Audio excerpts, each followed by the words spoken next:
Good morning. Good morning. Day 29 na po tayo. Malayo na, talagang malayo na, pero malayo pa. Ayan. Good morning po sa ating lahat. Day 29 na po tayo.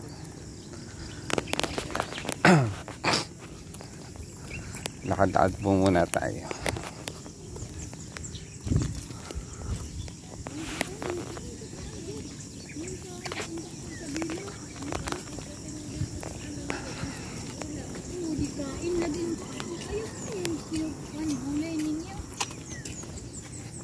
Ano man?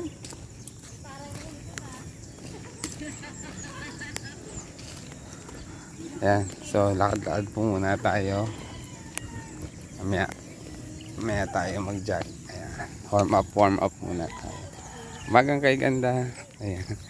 Thank you for watching. Ayan. Ang ganda ng umaga. Umagang kay ganda talaga. Magpapawis tayo. Ayan.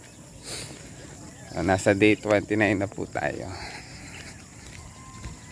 Thank you for watching. Ayan. So, sarap sa pakiramdam kapag medyo nababanat na ang iyong katawan. Hindi ka madaling mapagod. Ayan. Ayan. So, lagi tayong mag-exercise tuwing umaga.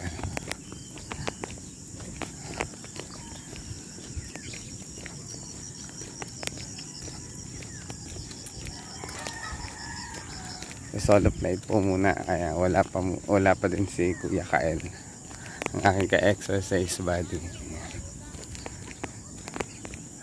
So maglaan po tayo kahit 1 oras para magpalakas ng katawan. Ayan, magbanat ng ating katawan para kung sakaling gumawa tayo ng mga mabibigat na bagay, gawain, ay hindi tayo mapagod agad or manakit ang mga katawan. Ayan. Thank you for watching and God bless us always. So jog na tayo.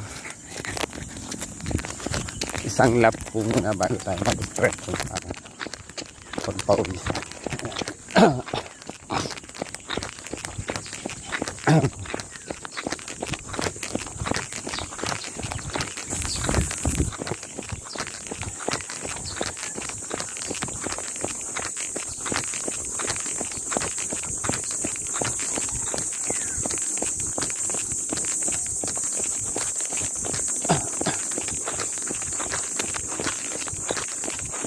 Ikot muna bago tayo ulit mag-stretching para masarap pagpawis.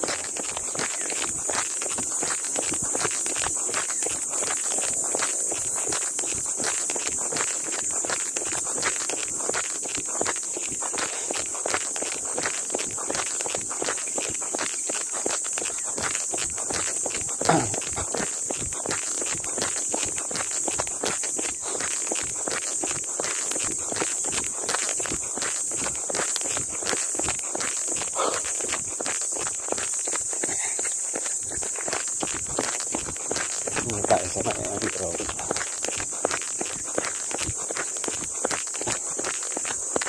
Dito ako nag-stretching kami ni Kuya Kael. So 1 lap po muna tayo, 1 ikot muna.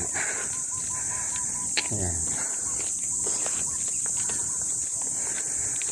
Ayan.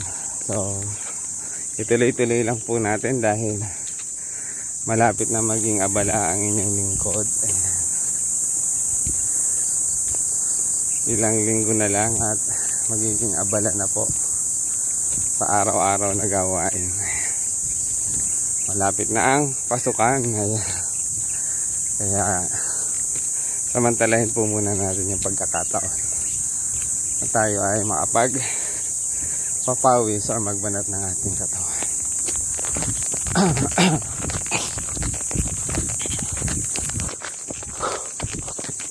Galing.